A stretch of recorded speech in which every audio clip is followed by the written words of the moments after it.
extraño que una compañía que vende eh, en un sentido de volumen, en un sentido de liderazgo en costos, pues tenga un margen bruto muy alto, ¿no? Ahí les llamaría seguramente la atención y querrían revisar por qué está ocurriendo eso, o al revés también.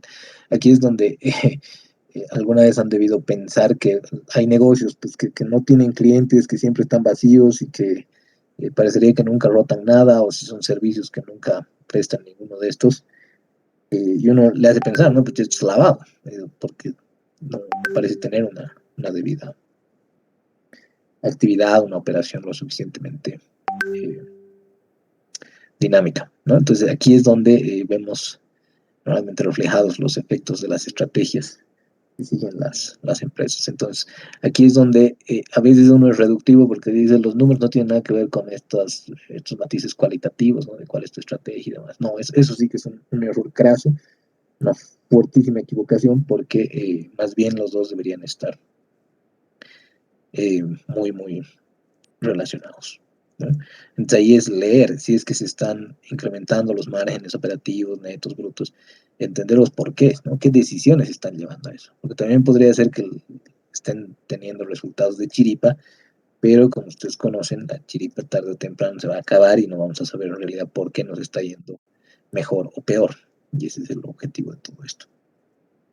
Bueno, habíamos revisado también que estas razones no solamente fungen en el sentido de análisis e interpretación como herramienta, sino también se vuelven compromisos a través de los cuales podemos darle seguimiento al desempeño de los distintos emisores que participan del mercado de valores. Las tres más utilizadas, la razón de liquidez corriente, el endeudamiento y la cobertura del servicio de la deuda. Como les mostraba en el ejemplo de la Granja Sofía, ¿no? Que se comprometía a estar siempre por encima de 1,05 en liquidez, siempre por debajo de 2,5 en endeudamiento y siempre por encima de 3 en razón de cobertura. Creo que esto lo habíamos adelantado ya incluso, ¿no? De que no en todos los casos se va a computar igual, no en todos los casos voy a esperar que la razón de cobertura del servicio de la deuda sea la misma. No tiene sentido. ¿Por qué? Porque los negocios operan de distinta forma, tienen modelos que obedecen a caracterizaciones muy distintas. Entonces, cuando empieza a pasar como lo que estábamos señalando, aquí cuando ya estás tan cerquita del límite que tú mismo te habías dispuesto de no bajar de ese 3, entonces habrá que llamar, ¿no? Averiguar, decir, oye, ¿qué ocurre? Especialmente si uno es tenedor de estos títulos, pues, ¿no? ¿Qué nos referimos? Si uno está trabajando en una SAFI, uno de los fondos tiene bonos emitidos por esta empresa, y se está aproximando peligrosamente a estar por debajo de esa cobertura del servicio a la deuda de 3, entonces tienes todo el derecho de agarrar y llamar y decir, oye, ¿qué hago? ¿No? ¿Tienes una buena explicación o vendo tus títulos y empiezo a generar una posible eh, acción entre todos los participantes del mercado que deriven que tus títulos se vuelvan basura, ¿no? O sea, que tengan un valor de cero, de nada. Pero no, en la mayoría de los casos hay muy buenas razones porque obviamente estamos hablando de empresas que son muy solventes y están muy bien consolidadas, ¿no? Este sería otro de los matices ya cualitativos que eh, no vamos a poder revisar muy a profundidad, pero que es importante, ¿no? Cuando en el tipo de estructuras familiares que hay en las empresas de nuestro entorno, vemos que prácticamente cuando hablábamos del problema de agencias, si recuerdan, el que tiene que tomar las decisiones de maximización de valor y demás, está siendo controlado por una persona que es su allegada, ¿no? Que es en este caso su padre.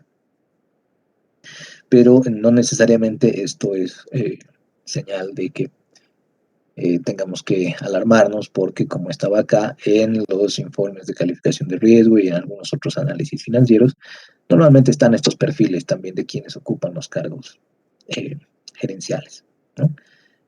Porque bueno, en el caso de nuestro entorno probablemente tendríamos que deshacernos de todas las empresas si es que nos pusiéramos quisquillosos por un gobierno corporativo donde hay relaciones de parentesco, ¿no? Relaciones familiares. Pero como les decía, en algunos casos hay estos perfiles que respaldan la participación de los en este caso de los hijos de los dueños, pero hay otros en los que simplemente dice, no sé, fue asistente por 5 meses en alguna parte del mundo y listo, o sea, eso es suficiente para que sea una gerencia, entonces no lo es tanto, ¿no? Aquí estábamos con Toyosa, que de alguna manera tenía una estructura similar, pero de igual forma tienen este perfil como para poder demostrar, respaldar su idoneidad, ¿no? Y bueno, habíamos quedado con estas preguntas, creo que habíamos realizado 3, y aquí los animaba, los exhortaba a tratar de dar sus puntos de vista, ¿no? Digamos, la relación histórica entre una rotación de cuentas por cobrar y el periodo promedio de cobro debería ser directa, inversa o directa o inversa dependiendo. Decíamos que sí o sí en todos los casos va a tener que ser inversa, ¿no? ¿Por qué? Porque computan los mismos componentes, solamente que al revés, ¿no? Entonces, siempre que una esté en subida, la otra va a estar en bajada y viceversa. Está en bajada, la otra debería estar en subida a lo largo del tiempo, ¿no? Esto aplica tanto para esta rotación de cuentas por cobrar y su homóloga periodo promedio de cobro, como para la rotación de inventarios y el periodo promedio de inventario, o edad promedio de inventario, o días promedio de inventario, que dependiendo del autor va a usar distintos términos, y también para las cuentas por pagar. Aquí decíamos en general el valor absoluto del ROA, si no hiciéramos caso si es una utilidad o pérdida, sería mayor, menor o mayor o menor, dependiendo del caso, ¿no? Salvo circunstancias teóricamente muy excepcionales donde haya un patrimonio negativo y ese patrimonio negativo además sea por alguna razón o circunstancia en términos absolutos, porque esto es lo que poníamos como condición, mayor al activo, entonces tendría que ser B, ¿no? Menor a. Pero bueno, estamos hablando de nuevo, ¿no? Extremos. Aunque a veces es bueno, ¿no? Poner extremos como ejemplificaciones, porque ahí vemos la consistencia o el alcance que tiene la idea, el término o demás. Pero en general no podría ser mayor al ROA porque tendría que ser igual o menor. Lo máximo que podría llegar a ser es igual el activo al patrimonio, en el caso de que no existiera un pasivo, lo cual de nuevo es bastante difícil. Habíamos quedado acá, ¿no? Asumiendo la inexistencia de instrumentos financieros híbridos, es decir, que no hay instrumentos que pudieran fungir como deuda y como patrimonio al mismo tiempo, dependiendo de sus rasgos. Si una compañía alcanza una razón de pasivo activo del 37.5, la relación pasivo-patrimonio, ¿a qué debería equivaler? ¿A 60, a 62.5 o no se puede establecer con lo proporcionado? Aquí habíamos dicho que sería 60%.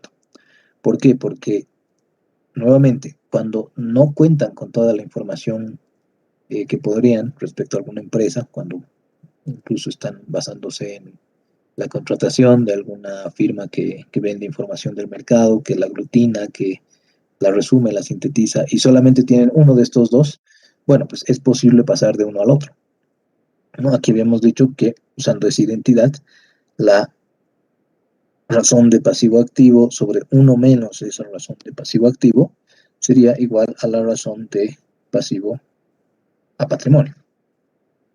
Pero que lo ponga así, pero no me alcanza el espacio porque aquí tengo ventanas.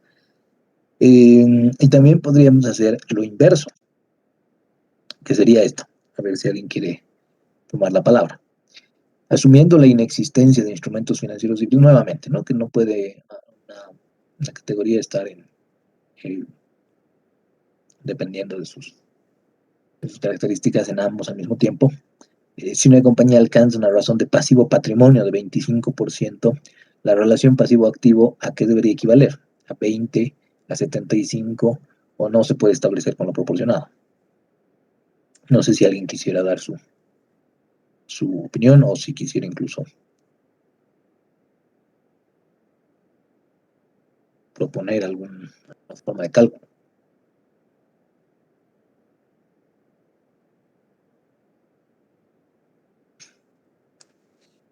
Licenciado, buenas tardes. La opción B. Adelante. La opción B, Albina. ¿Cuál sería la racionalidad, Albina, de que sea la opción B? Porque pasivo patrimonio es 25% y tendría que ser, faltaría 75% para el 100% y correspondería a los activos. Ok, veamos esta propuesta, ¿no? El pasivo patrimonio en este caso es 25%, significa que todo ese bloque, que le podríamos denominar A, y todo este otro bloque que es B, es 25%, ¿no? A sobre B es igual a 25%, ¿no? Pasivo patrimonio es 25%. El dilema aquí está en que directamente estamos empezando por esta relación y no habría una complementación como en el anterior caso, ¿no? Creo que era Schumacher la que planteaba justamente en esta idea. Sí podríamos tener una suerte de considerar el recíproco, porque decíamos, si este representa el 37.5% del total del activo, que es pasivo activo 37.5, podríamos decir que el resto sí es efectivamente 65, o mejor dicho 62.5. Y aquí que ya tendríamos las dos proporciones, nos restaría dividir 37.5 entre 62.5 para llegar a 60%, ¿no? Pero aquí ya no podemos hacer eso. ¿Por qué? Porque estamos directamente partiendo por la razón de pasivo a patrimonio. Es decir, no podríamos considerar ese 75 como insumo, siquiera, porque en el anterior caso sí habíamos hecho, ¿no? Ese 62.5 era una trampa, pero nos servía para llegar al 60% que implicaba pasar a pasivo patrimonio. Entonces aquí, de nuevo, ese 75 más bien sería una trampa más, menos valiosa, ¿no? Eso es lo que habría que pensar. Si A sobre B es 25%, y ya descartando que no se puede establecer con lo proporcionado, sería incorrecto también, tendría que ser 20%. Pero la idea es esa, ¿cómo pasamos de este 25% a este 20%? ¿Qué les está diciendo este 25%? Que el pasivo, digamos de 100, entre el patrimonio de 400 es 25%. Ahí ya me invento un ejemplito, ¿no? Para que el pasivo sea 100 y el patrimonio sea 400, se podría posibilitar que la relación pasivo-patrimonio es 25%. Pero ahí de nuevo, ¿cuánto sería pasivo-activo? Sé que le acabo de poner números absolutos, pero aplica de la misma forma con las relaciones, ¿no? 100 entre 400 es 25% porque es pasivo-patrimonio. Y si pasivo-patrimonio suman 500 en mi ejemplo, tendríamos que tener 100 entre 500 es 20%, ¿no? Para pasar a pasivo a activo total. Pero esto qué implicaría en términos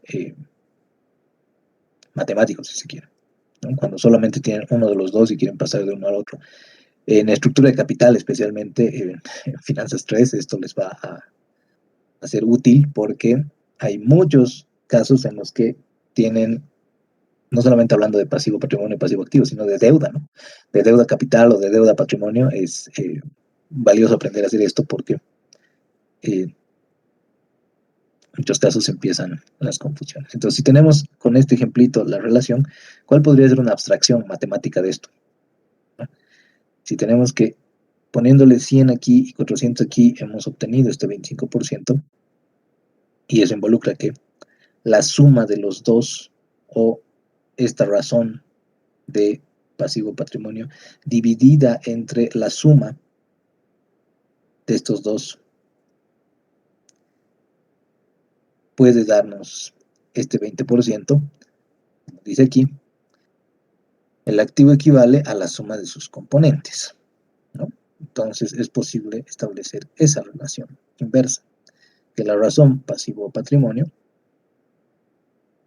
si la dividimos entre 1 más para tener esa analogía, ¿no? De que si era 100 entre 425, ok, pero eso significa que 100 más 400 son 500, el activo total es 500, entonces 100 entre 500 es 20, entonces va a tener esa suma, van a tener la relación pasivo a patrimonio, ¿no? Que en este caso sería 0.25 entre 1.25, 0.25 entre 1.25, debería darles 0.2. Pero, de nuevo, o sea, esto es algo que hay que abstraerlo en relación a las distintas razones que tienen por ahí. A ver, otro. Asumiendo la inexistencia de instrumentos financieros híbridos. De nuevo, ¿no? Esa es una condición transversal. Si la razón pasivo-activo es de 60%, el multiplicador del apalancamiento financiero... ya, este es un concepto que vamos a revisar el miércoles con la identidad de DuPont, pero es simplemente el activo sobre el patrimonio. O sea, si yo tengo pasivo sobre activo 60%, ¿puedo calcular activo sobre patrimonio? Y si es así, ¿cuánto sería?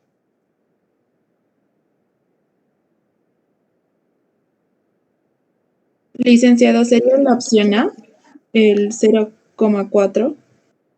A ver, Yamilet, ¿cuál sería la racionalidad? Bueno, si el pasivo sobre el activo es del 60%, entonces el restante sería 40%, pero nos está pidiendo el activo sobre el patrimonio. Entonces, que sería el 0,4 dividido, o sea, bueno, en porcentaje sería 40% dividido entre 100% ¿Ya? y nos sería 0,40%. No sé Ahí nos falta un detalle, Yamilet, esto es por muy buen camino. De nuevo, ¿no? Si pasivo-activo es 60%, sabemos que patrimonio activo sería 40%. Hasta ahí, excelente, Yamilet. O sea, tenemos que, si este componente pasivo-activo es 60%, el resto debería ser 40% por ecuación general contable y además sin complicarnos con instrumentos financieros híbridos, ¿no? Lo que pasa es que alguna vez,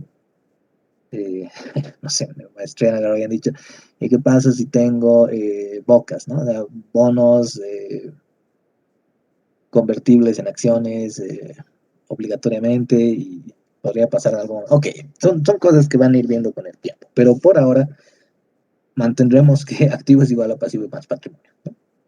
Si tenemos esa lógica, lo que ha dicho Yamilet está muy bien. El 40% sería pasivo, perdón, patrimonio activo. Ahí está.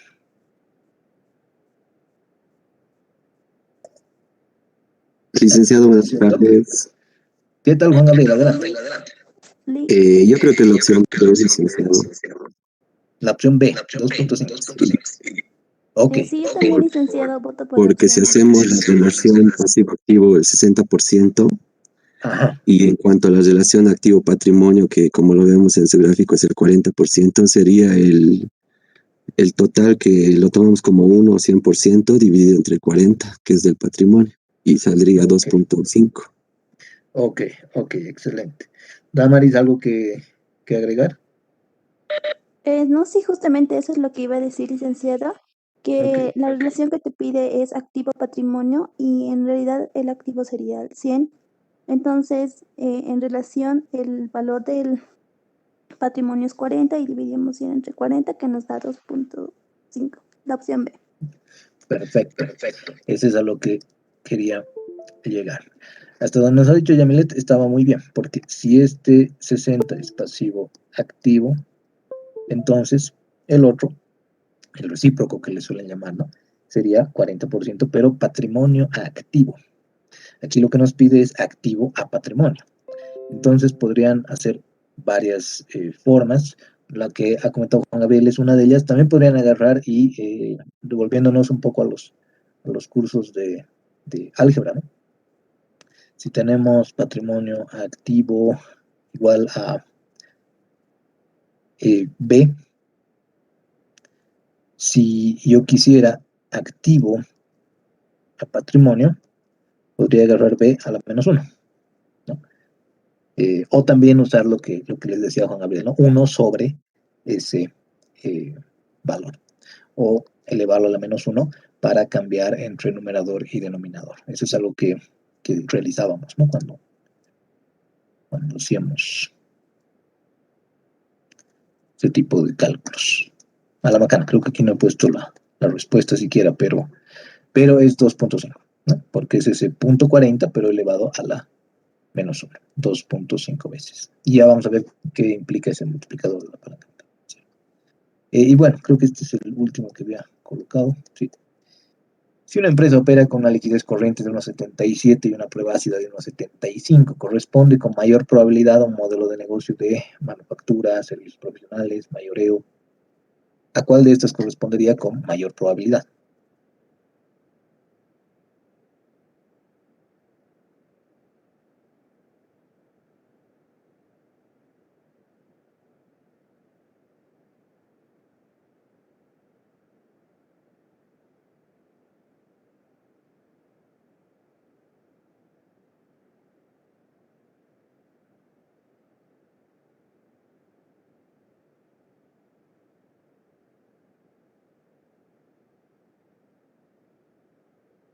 Que de alguna manera Jonathan ya había señalado en su momento, ¿no? Con el análisis de las compañías de servicios más eléctricas. Pero para que se cumpla esta condición, porque aquí tenemos una diferencia muy pequeña, ¿no? Entre liquidez corriente y prueba ácida. Y si recordamos esa liquidez corriente que es activo corriente sobre pasivo corriente, y la prueba ácida que es activo corriente menos inventario sobre pasivo corriente, esta remoción del inventario derivaría en una diferencia muy pequeña. Y esto nos puede llevar a concluir que en el caso de las empresas manufactureras, ¿tienen inventarios? Por supuesto que tienen inventarios, ¿no? No solamente además inventarios de productos terminados, sino inventarios de materias primas y de productos en proceso de fabricación. Lo propio con las compañías de mayoreo. Las compañías de mayoreo más bien tendría mucho sentido que tengan inventario y que por ende esta brecha sea mucho mayor. Ahora, las compañías de servicios profesionales es muy difícil que tengan algún tipo de inventario. Y si lo tienen, debería ser muy bajito, ¿no? Ah, ahí está, pues me están timando, están en el chat de esto. Ok, justamente lo que dice Andrea, ¿no? Es la compañía de servicios profesionales la que tendría mayor probabilidad de contar con niveles de inventario cercanos a 0. De entre estas opciones, ¿no? Porque, de nuevo, aquí estamos hablando de mayor probabilidad, no es universal, no es que en todos los casos podría ser así. En algún momento específico, imagínense que un mayorista esté en el remate de toda su mercadería y que justo ese día esto se cumpla. Entonces alguien va a venir a mostrar ese balance y va a decir, ahí está, pues. Claro, pero estamos hablando pues de la mayor probabilidad en términos de consistencia con los modelos de negocio. Bueno, esto lo vamos a retomar en ya la parte de perfiles financieros, que es la que viene después de esta. Espero yo la anterior, o mejor dicho, la próxima semana, para concluir esta semana con el análisis de DuPont. Pero, por ahora, lo que me interesaría saber es si todos estos conceptos y lo que los componentes, las partidas que están combinando están claras, ¿no? Porque podríamos también pasar a ejercitar un poquito estos ejemplos que lo que hacen es retratar esa parte de cómputo, ¿no? Que a veces no nos queda clara. Y estos dos casos al menos se trata de unos rompecabezas que suelen ser interesantes. No tienen mucho sentido en términos interpretativos, en términos de valor, pero sí sirven para acordarnos, ¿no? A veces de los ratios que uno, claro, como ya los he ido revisando con el tiempo, pero que también la memoria es frágil, a veces se olvida, ¿no? Así que no sé si quisieran pasar a resolver estos ejercicios o directamente a estos otros que tienen más criterios analíticos, ¿no? de interpretación. De todos modos, probablemente ya lo hayan hecho incluso, porque si el miércoles les he dejado estos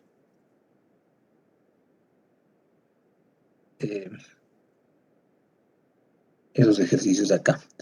Estaban tanto los que teníamos que resolver en clase, como estos adicionales que estaban en esta hojita que está acá, análisis de datos. No sé si los han podido ver o si tendrían preguntas o si directamente les han parecido chino mandarín y por ende mejor resolvemos más estos ejemplos, ¿no? Porque, de nuevo, cada curso maneja su forma.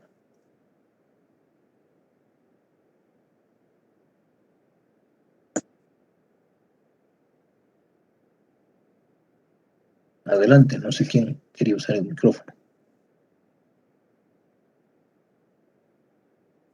Licenciado, sí podría explicarnos, porque igual yo he leído el caso, pero no sabía cómo aplicar. Ok, Yoli, muy bien.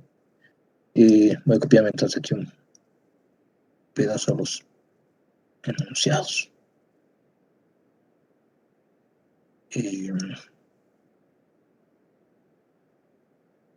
Pregunten mucho, ¿no? No hay inconveniente, no creo que eso no lo he podido reflejar muy bien, pero bueno. A ver, en estos casos lo único que estaríamos tratando de ejercitar son las rutas que podríamos establecer para computar estos requerimientos, considerando que tenemos estos datos y las razones, ¿no? O sea, las diferentes combinaciones, los cocientes que involucran. Aquí, por ejemplo, este es bastante sencillo, probablemente lo dejemos ahí al medio. Estos ya son más rompecabezas, como les decía, ¿no? Pero veamos.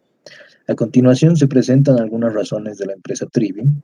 Utiliza esta información para determinar los valores de diversas cuentas del estado de pérdidas y ganancias y del balance general, según se requieran, asumiendo que no existen acciones preferentes emitidas. Bueno, eso siempre con el detalle de que el resultado neto se va a convertir automáticamente en el disponible para los accionistas comunes, y lo propio, ¿no? Todo el patrimonio neto es lo que hay que considerar en términos de cómputo del ROE. Así que, si tienen las ventas, tienen el margen bruto, tienen el margen operativo, el margen neto, el ROA, el ROE, la rotación de activos y el periodo promedio de cobro, en primer lugar, ¿cómo podríamos llegar al resultado bruto? Bueno, esto lo voy a hacer un poquito mecánico porque no es tan exigente, ¿no? El resultado bruto podría venir de la multiplicación del margen bruto por las ventas. ¿Por qué? Porque si este margen bruto viene de el resultado bruto sobre las ventas, para eso podríamos volver aquí arriba. El margen bruto es el resultado bruto sobre las ventas, ¿cierto? El operativo será el resultado operativo entre ventas y el neto, el resultado neto, porque para los accionistas comunes ya se elimina al no existir acciones preferentes, ¿no? Entonces, si el margen bruto es resultado bruto entre ventas, bueno, pues resultado bruto puede ser la multiplicación de ambos. Ahora, costo de lo vendido. Si tenemos que estos son los ingresos y este es el resultado bruto, la diferencia entre ambos, ¿cierto? 40 millones en menos 32 millones. O podrían tener las ventas multiplicadas por 1 menos, es decir, el recíproco de ese margen bruto de 80%. Voy a mejor dejar las alternativas aquí al lado, ¿hecho? Tienen 8 millones o también directamente podrían tener la diferencia entre ambos, ¿no? Resultado operativo, ¿cómo podría ser? De nuevo, si resultado operativo entre ventas es margen operativo, si ustedes ya tienen margen operativo del 35%, pueden tener esas ventas por ese margen, ¿no? 14 millones. Ahora, si tienen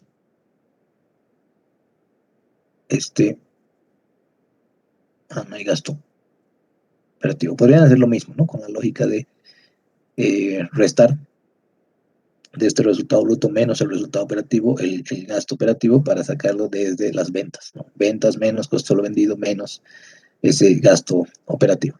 La idea aquí es que todos esos cabos que podrían todavía estar sueltos se vayan consolidando a través de estas razones para poderlas utilizar, emplear en sentido de análisis lo más efectivamente posible. Aquí estaba justo lo que estaba pretendiendo hacer. El resultado operativo es 14 millones, el resultado bruto es 32 millones. Por ende, el gasto operativo, ¿a cuánto podría equivaler? Bueno, 32 millones menos los 14 millones de resultado operativo podrían implicar que los gastos operativos son de 18 millones.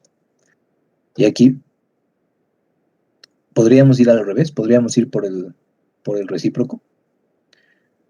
En realidad, el recíproco en este caso implicaría que de esos 40 millones, es decir, por uno menos ese 35, serían 26 millones. ¿Y por qué 26 millones? Porque claro, estos 26 estarían sumando el gasto operativo y el costo de lo vendido, ¿no? Porque aquí estaríamos usando el recíproco, pero desde las ventas.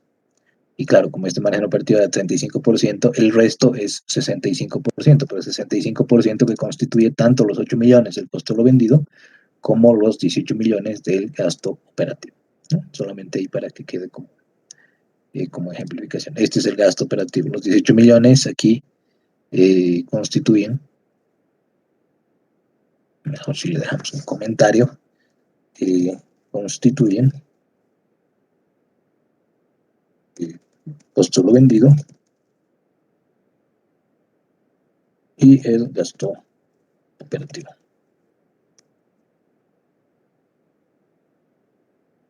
Y los gastos operativos. Listo. Resultado neto, ¿qué podríamos hacer ahí? Bueno, ventas por el margen neto, listo, 3.2 millones. Activo total. ¿De qué formas podríamos computar aquí el activo total? No sé si alguien quisiera intervenir.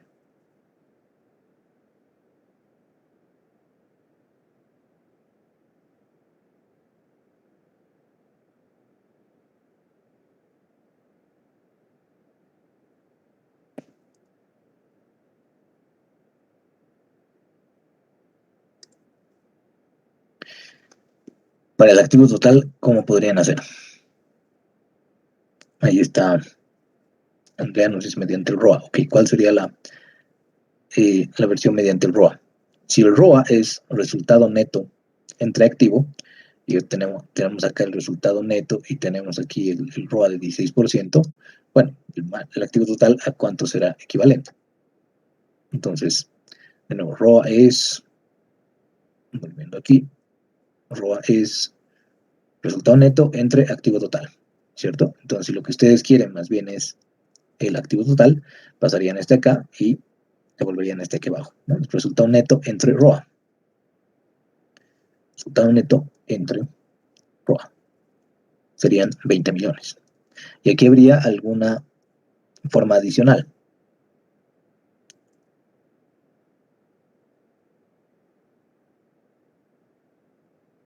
No sé si alguien la percibe ahí.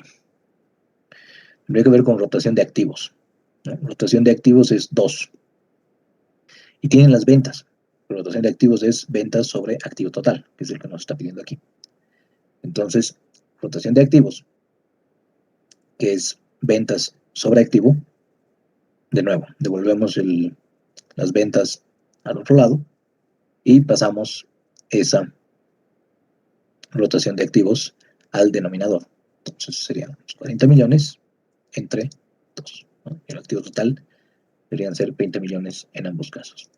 Este también es una forma de ejercitar las consistencias que deberían tener los distintos cómputos, ¿no? O sea, proveniendo de una o de otra forma que se calculen, deberían llegar al mismo resultado. Bueno, patrimonio neto.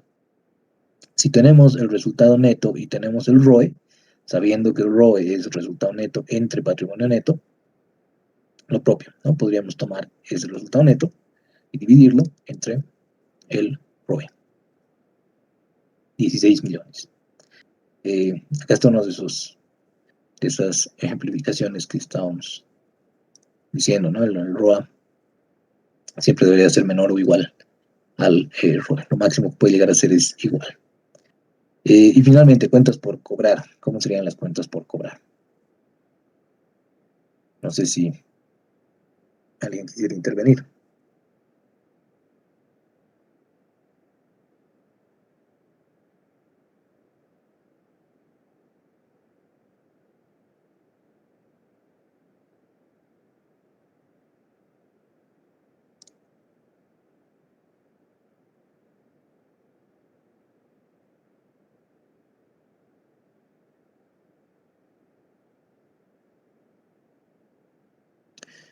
Tendríamos que el periodo promedio de cobro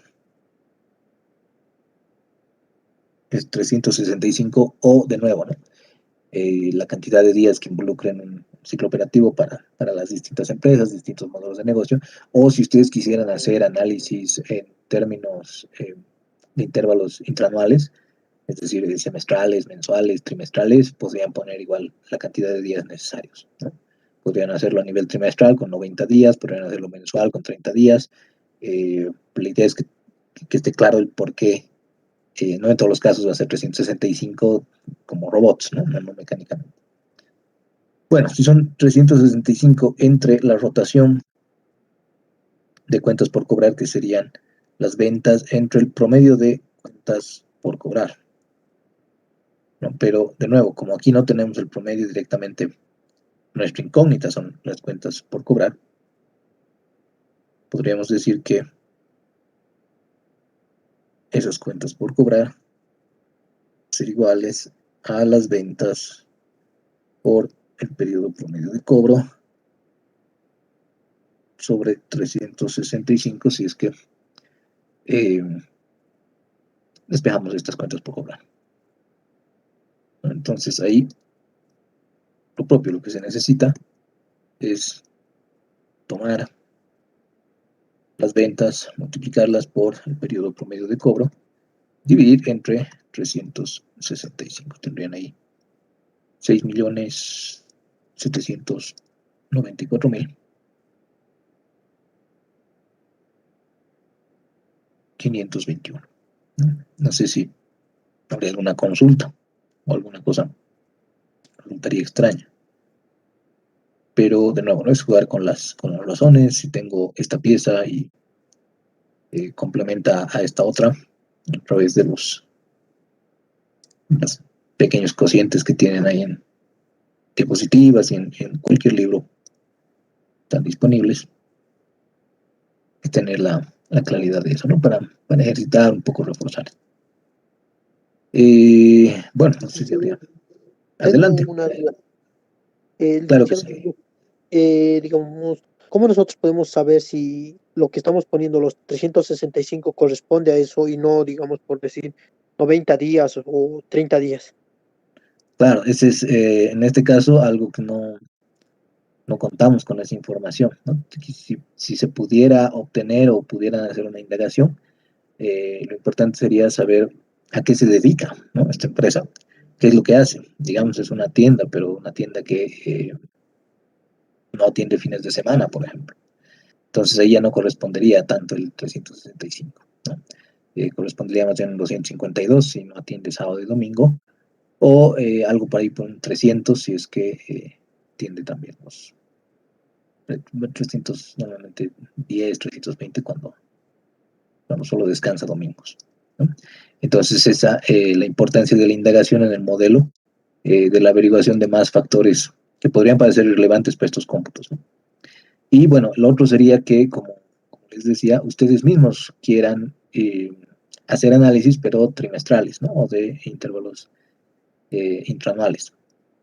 Entonces ahí, por más de que el negocio esté operando los 365, sería válido este cómputo del de las cuentas por cobrar para nuestro caso, de 365, pero si estuvieran haciendo ese tipo de análisis tendrían que colocar los montos que corresponden a sus requerimientos, ¿no?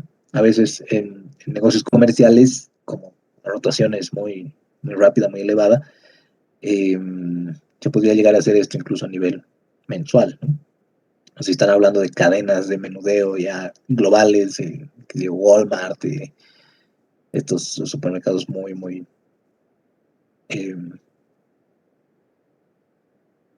inmensos, o sea, corporaciones transnacionales, entonces se puede llegar a hacer incluso a nivel semanal o diario, ¿no?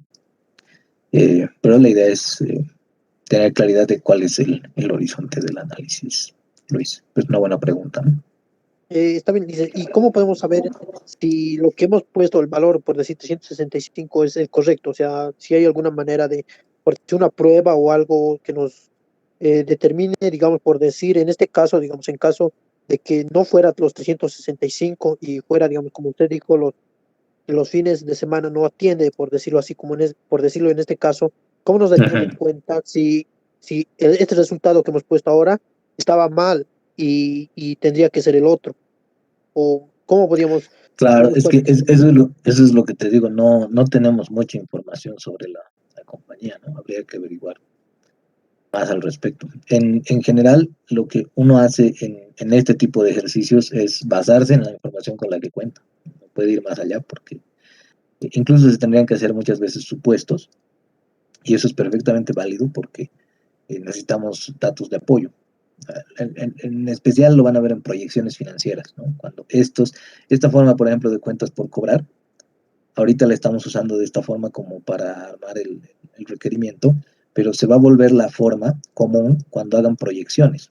¿A qué me refiero? Esto puede ser un dato histórico basado en los 62 días y los 40 millones a los que se ha llegado en la anterior gestión, pero ¿qué pasaría si yo quiero proyectar a partir de esto? Implicaría que para armar mis estados financieros proyectados de 2022, yo voy a necesitar primero cuál es la expectativa de ventas que voy a tener en ese año y cuál es el periodo promedio de cobro que yo estoy aspirando a lograr. Entonces ahí se va a volver algo inverso, ¿no? Voy a tener que más bien proyectar cuánto es lo que tengo que colocar en mis cuentas por cobrar de 2022 y así probablemente en las siguientes gestiones. Entonces, esto obviamente se va a basar en una consistencia de si estoy considerando los criterios que la gerencia tiene para planificar a futuro, ¿no? Bueno, ahora voy a decir, las ventas espero que lleguen a 120 millones y espero mantener un periodo promedio de cobro que vaya de los 45 a los 50 días, digamos. Entonces, estos detalles son importantísimos porque nos permiten generar también las proyecciones a futuro, ¿no? Pero en muchos casos, de nuevo, la información con la que se cuenten, al menos en estos ejercicios, es limitadísima. Así que si los deja más tranquilos, dejar los datos por defecto, ¿no? O por lo menos mencionar de que se han hecho algunas presunciones, como que la tasa del impuesto a la renta en Bolivia es 25%, por ejemplo, ¿no? Cuando necesitan utilizarla y no se las han dado como dato, pero necesitan emplearla, ¿no? Entonces, esa es un poco la lógica de darle ese nivel de argumentación a las respuestas que le van dando, ¿no? Así que habría que hacer esos cómputos adicionales, ¿no? Pero es importante también cuestionarlo, preguntarlo, porque no todos lo pueden entender así, ¿no? Puede ser que estemos obviando algunas cosas, especialmente cuando aquí manejamos, no sé, 250. ¿Por qué? Porque la empresa no atiende en estos días, entonces yo quiero saber esto en términos de días hábiles, ¿no? O tal vez la empresa no opera en los 365, pero quisiera más o menos la aproximación en términos de días calendario, ¿no? Entonces ya, ok, tiene sentido. Pero esa es la importancia de analizar el funcionamiento antes que nada, ¿no? A ver, pasemos a este y luego revisamos si terminamos o complementamos el otro.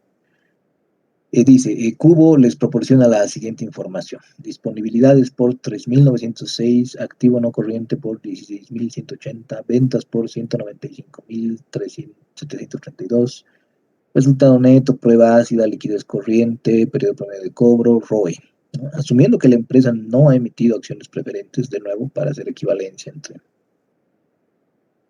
ROE como resultado neto sobre patrimonio neto, y que el activo corriente se compone únicamente, aquí está el dato, ¿no? Esto es más que nada por términos conceptuales de este pequeño rompecabezas. El activo corriente se compone únicamente de disponible, exigible e inventarios, no hay más. No hay gastos prepagados, ni tampoco hay otras cuentas por cobrar, ¿no? Ni alguna otra cuenta que puede ir ahí, inversiones temporarias, por ejemplo, tampoco hay, ¿no? Solamente son esos tres rubros los que están en el activo corriente. Así que la pregunta es determinar las cuentas por cobrar, el pasivo corriente, el activo total, el ROA, el patrimonio neto y el pasivo no corriente. Así que, a ver, anímense, me quedo atento a las cuentas por cobrar, ¿cómo podríamos hacer?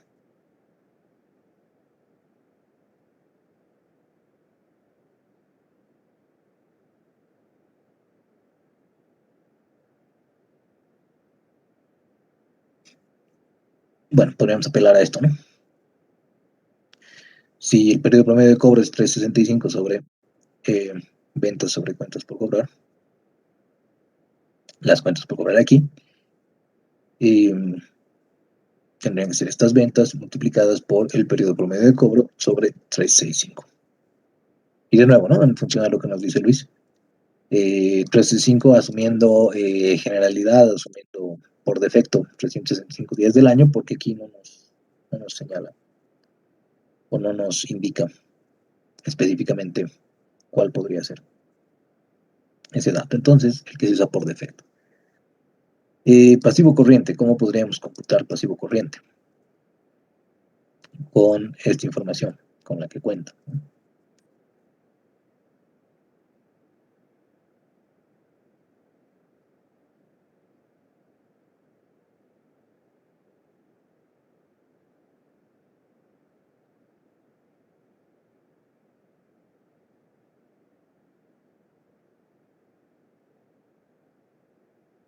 Licenciado, ¿puede ser con la liquidez corriente? En este caso sería la liquidez corriente sobre el activo. No, perdón, es el activo no corriente. Estás por buen camino, Reinaldo.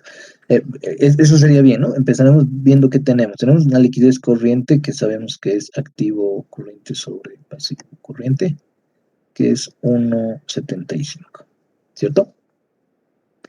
Pero, claro, como decía Reinaldo, este activo es el que tenemos aquí como 16.180, es más bien el no corriente. Y aquí es donde tendríamos que apelar a un elemento adicional, pero adelante si alguien quisiera resolver.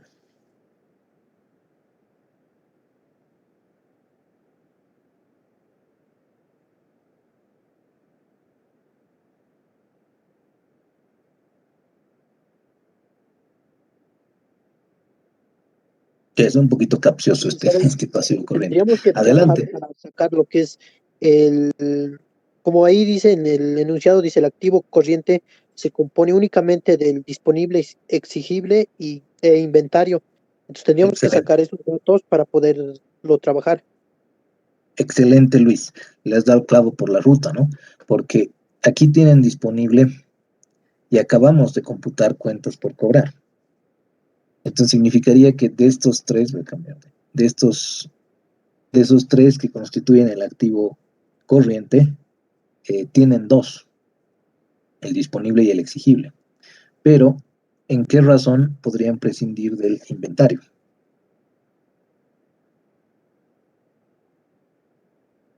La prueba ácida, ¿cierto? En la prueba ácida, licenciado. Exactamente. Exactamente, Reinaldo. Entonces, si ese activo corriente menos el inventario es sobre pasivo corriente, es igual a prueba ácida, y sabemos que ese activo corriente menos inventario, en este caso, porque solamente está compuesto por tres partidas, es disponible más cuentas por cobrar, ¿cierto? Lo que acabamos de computar. sobre pasivo corriente. Y ese es igual a ¿qué cosa? 0,73. 0,73.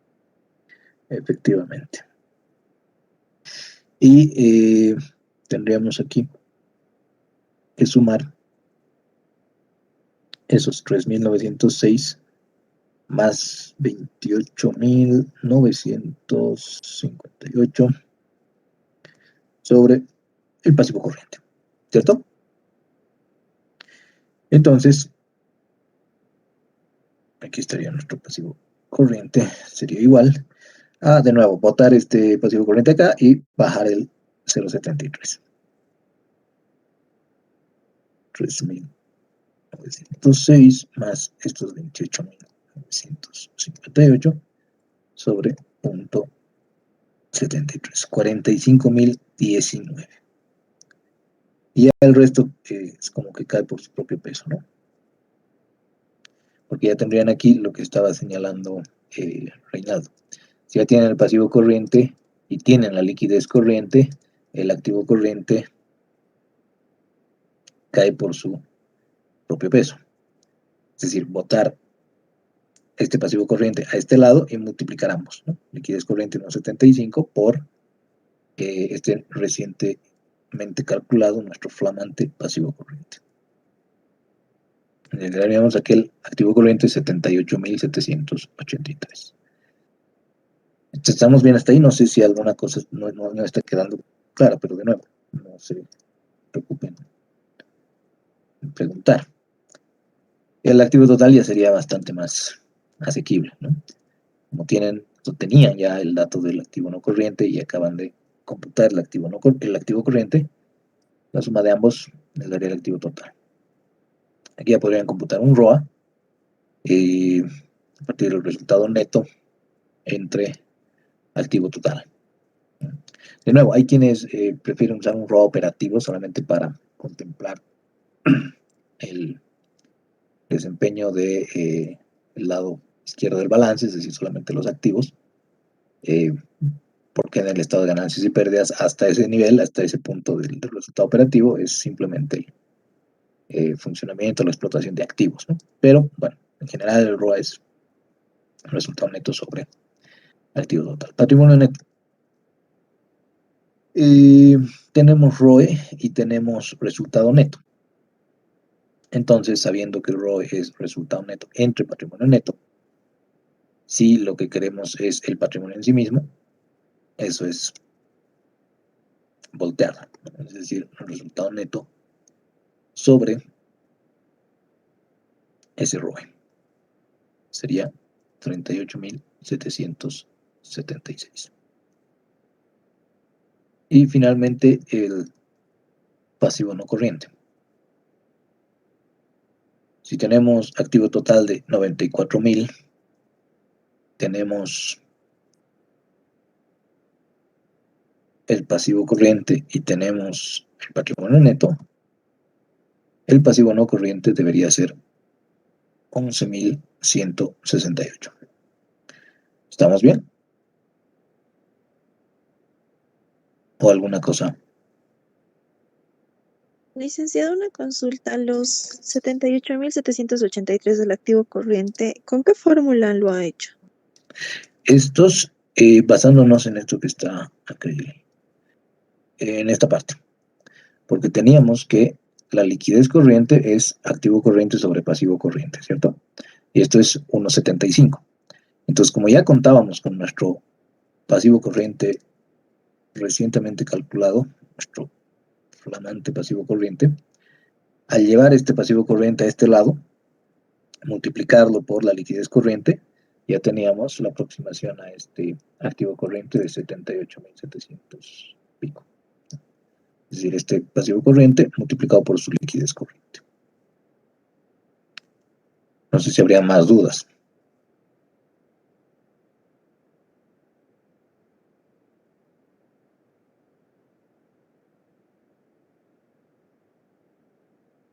¿No hemos pelado en algo?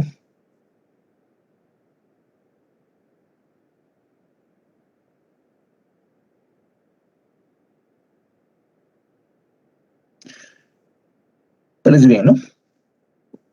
Bueno, pasaremos al último.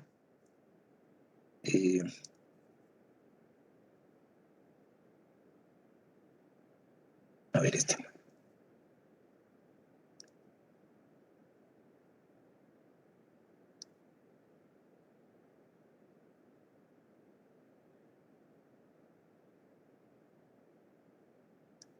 Otro. Y no olviden, hay algunos adicionales en el ejercicio 7. Si les surgen dudas, si algún inconveniente aparece, háganlo notar el día miércoles y lo revisamos con mucho gusto. A ver, juguetería lúdica, empresa cuyo patrimonio está constituido únicamente por capital accionario común. Nuevamente, no, otra forma de decir, no hay acciones preferentes. Requiere el cálculo de la edad promedio de inventario a partir de la siguiente información. Bueno, aquí esto está más específico, ¿no? Lo único que quiere es la edad promedio de inventario. Pero estos ejercicios no son tanto de interpretación o de la parte más valiosa, sino de entrenar estas relaciones entre partidas y entre las mismas razones, ¿no? A ver, tenemos pasivo no corriente, activo no corriente, ventas, margen bruto, margen neto, ROE, prueba ácida, razón de efectivo y disponibilidades. Y quiere la edad promedio de inventario. Bueno, la edad promedio de inventario de nuevo usando por defecto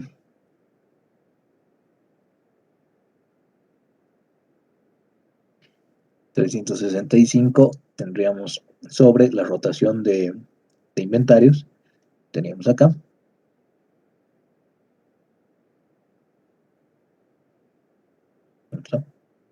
Aquí está. Rotación de inventario, costo vendido sobre promedio de inventarios, ¿no? Y da promedio de inventario 365 sobre esa rotación de inventarios. Pero aquí no podríamos llegar al promedio porque esta misma es la incógnita, ¿no? Así que, nuevo, ¿no? Se trabaja con lo que se tiene.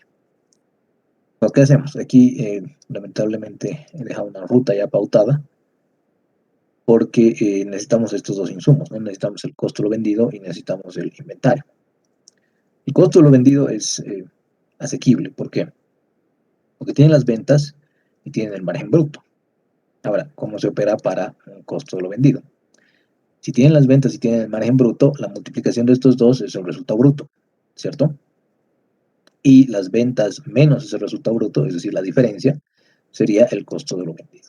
O también podrían aplicarlo de la otra forma, ¿no? Que sería multiplicar esas ventas por 1 menos este 12.20% para obtener el recíproco.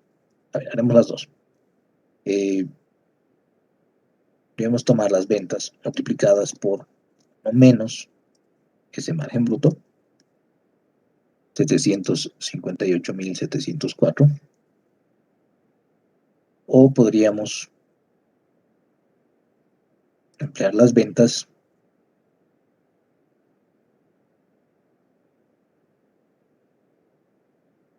menos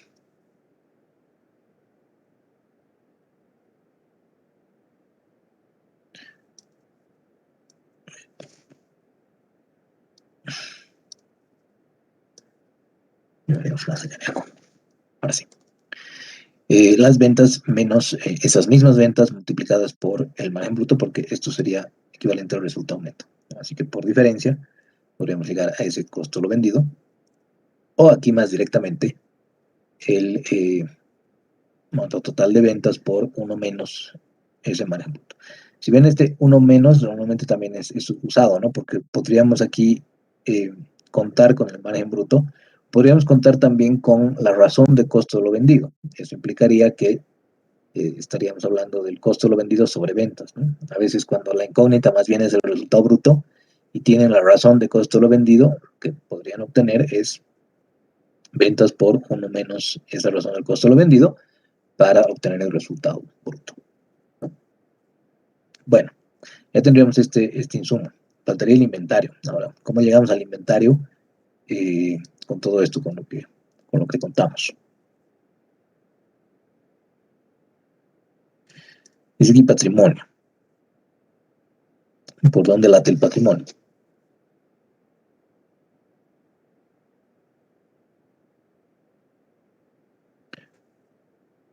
Por aquí hay una ruta, ¿no? Va del patrimonio al pasivo corriente, al activo total, luego al activo corriente, luego al inventario, luego de eso al ROA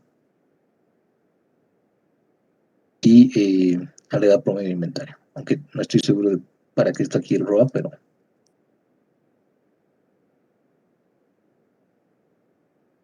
en fin. A ver, partamos. Este patrimonio podría ser de nuevo calculado a partir del ROE, ¿cierto? Pero todavía aquí no tenemos el resultado neto. Ese resultado neto lo podemos tener con las ventas multiplicadas por ese margen neto y dividiendo entre el ROE. 547.686. ¿Por qué? Porque sabemos que el ROE es resultado neto entre patrimonio neto. Entonces podemos llevar el ROE de este lado, el patrimonio neto de este lado, y como no teníamos el resultado neto, lo hemos obtenido multiplicando las ventas por el margen neto. Entonces, multiplicación de estos dos es el resultado neto, dividiendo entre el ROE. Pasivo corriente. ¿Cómo obtenemos el pasivo corriente?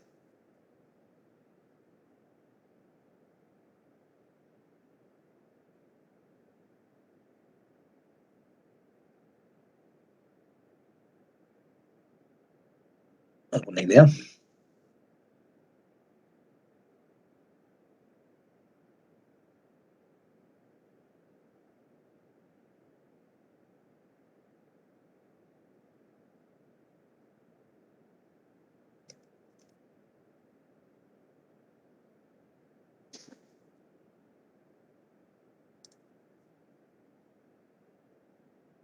Volviendo, ¿no?, a nuestros indicadores de liquidez. Tenemos razón corriente, privacidad, en este caso, el que nos va a servir es la razón de efectivo. Directamente el disponible entre el pasivo corriente. Así que como aquí había disponibilidades y había razón de efectivo, ese pasivo corriente podría venir de multiplicar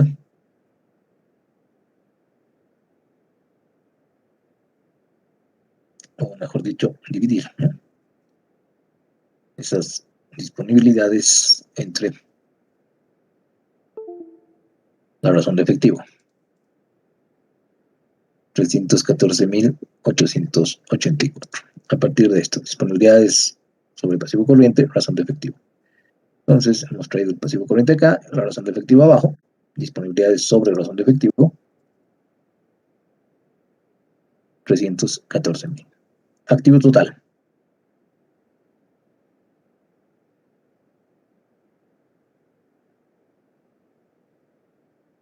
Activo total. ¿Podría ser, licenciado, con el pasivo y el pasivo no corriente, pasivo corriente con lo que es el patrimonio? Excelente, Luis.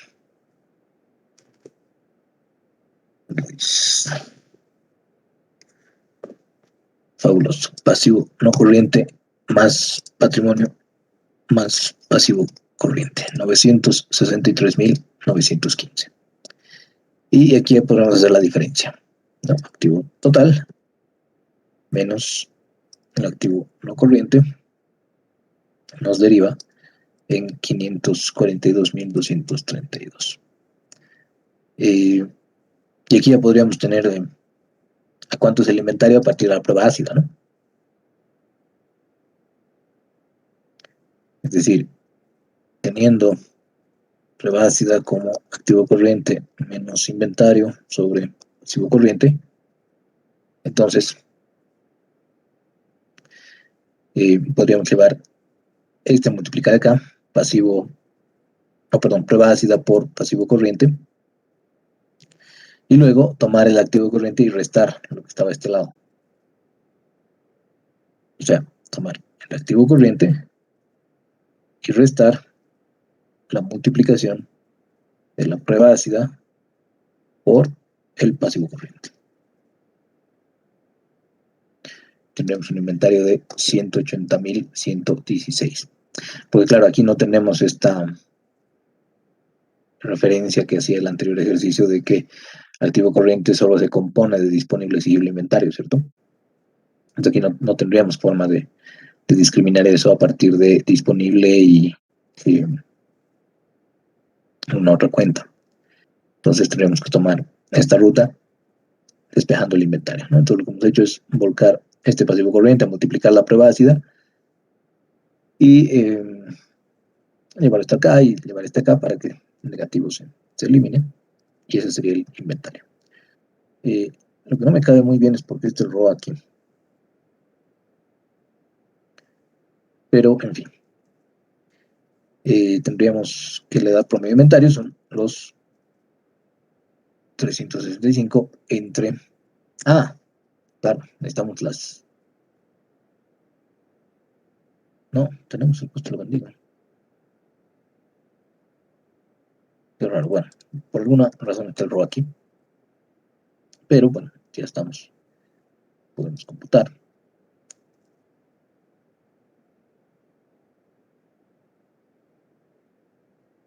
Vamos a hacer el resultado neto.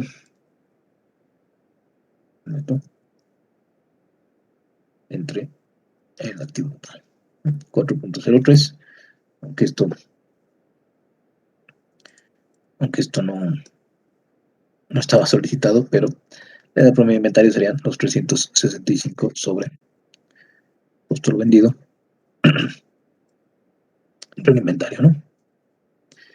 87 días en general para la edad promedio de inventario de esta empresa. Así que, bueno, todo esto se los voy a dejar en Moodle por si lo quieren revisar, por si lo quieren ver. No sé si habría alguna consulta sobre este último ejercicio.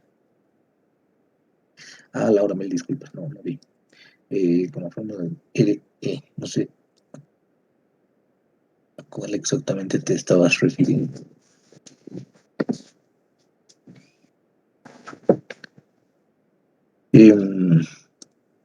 No, muchas gracias, Fernando. Pero bueno, estas serían las rutas, ¿no? De estos pequeños rompecabezas que van a encontrar en cualquier libro de texto. Hay estos pequeños ejercicios. Ah, ok, perfecto, Laura, muchas gracias. Justamente, ¿no? Con la razón de efectivo. Mil disculpas, no lo he visto, pero es con esa que hemos logrado el pasivo corriente. Así que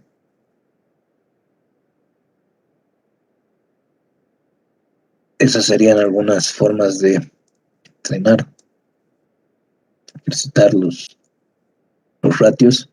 Y ahora sí, en los minutitos que nos quedan, me gustaría introducir al menos uno de estos que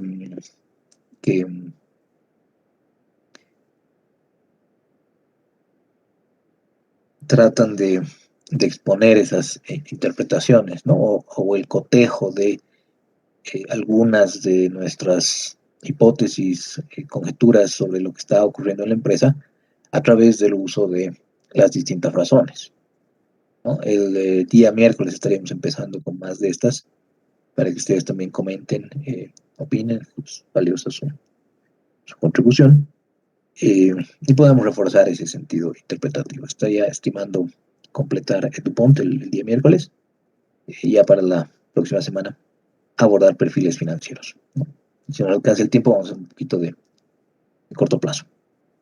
Bueno, a ver, aquí una de las primeras cosas que resalta y de las que hay que advertir muchas veces es primero revisar si es que los datos de las distintas gestiones están de izquierda a derecha o de derecha a izquierda. De hecho, porque esto es a veces causal de mucha confusión. En más de una oportunidad he tenido comentarios, he tenido anécdotas donde por no ver que esto más bien estaba yendo al revés, tu interpretación ha sido completamente la opuesta, ¿no? Y si bien en la mayoría de los casos yo me manejo personalmente en un formato de izquierda-derecha, principalmente por el arraigo que tengo en proyecciones financieras, ¿no? Como estoy trabajando con periodos de 5, 7, 10 años, 20 años, en general se hace de izquierda a derecha. Cuando han usado los juegos de estados financieros, por ejemplo, normalmente estaba al revés, ¿no? Estaba de derecha a izquierda. Eh, el de derecha estaba reexpresado, reclasificado, y el de la izquierda era el que estaba con los datos actualizados. Pero no hay un formato oficial, digamos, una cosa que esté tallada en piedra.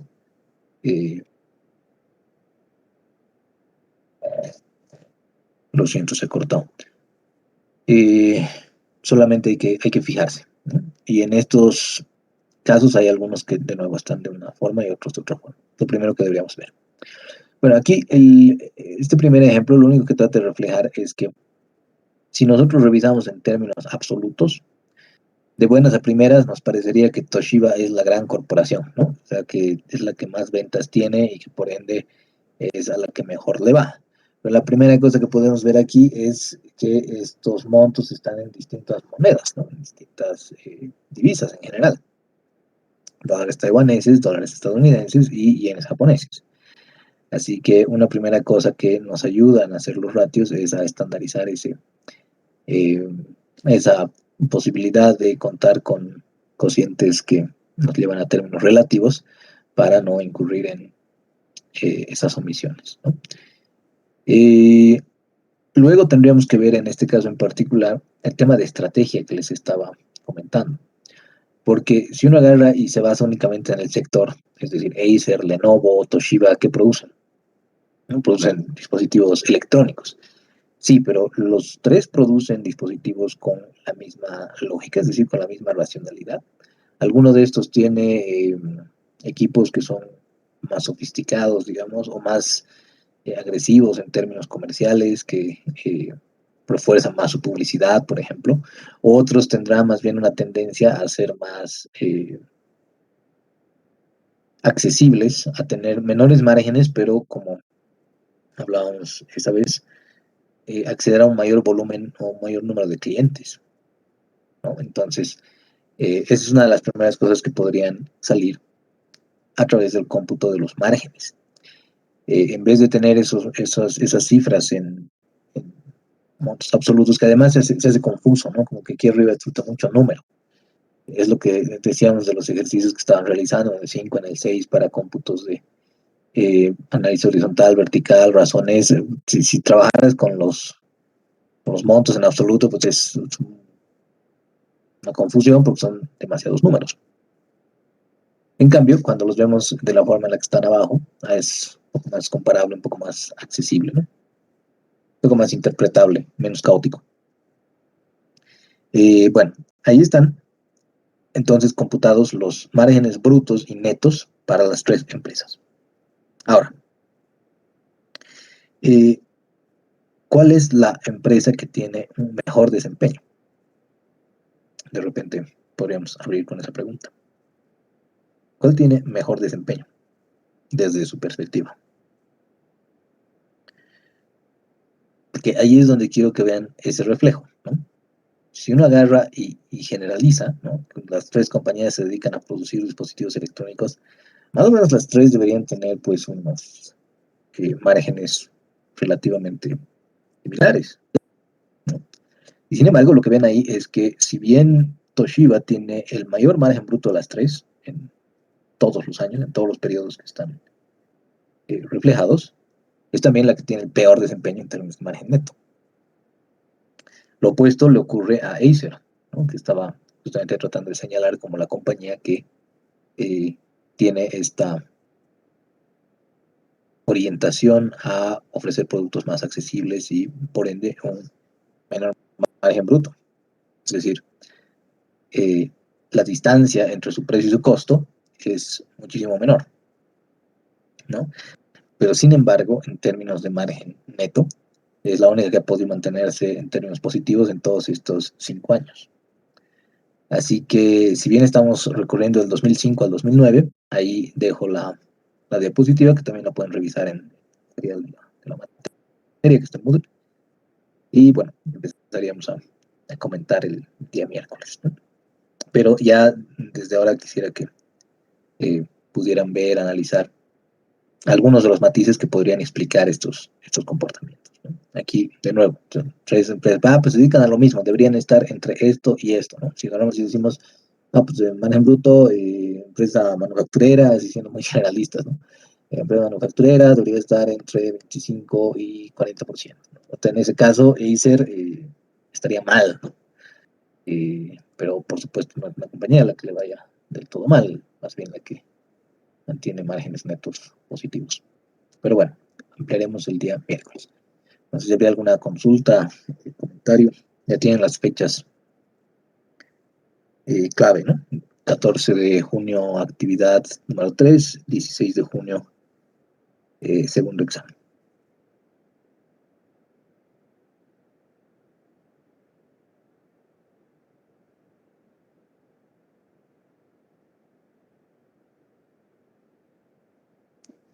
Bueno, no hay comentarios. Nos reencontramos el día miércoles. Que estén muy bien. Cuídense mucho. Luego, licenciado. Hasta luego, chicos. Que les vaya muy bien. Hasta luego, hasta luego.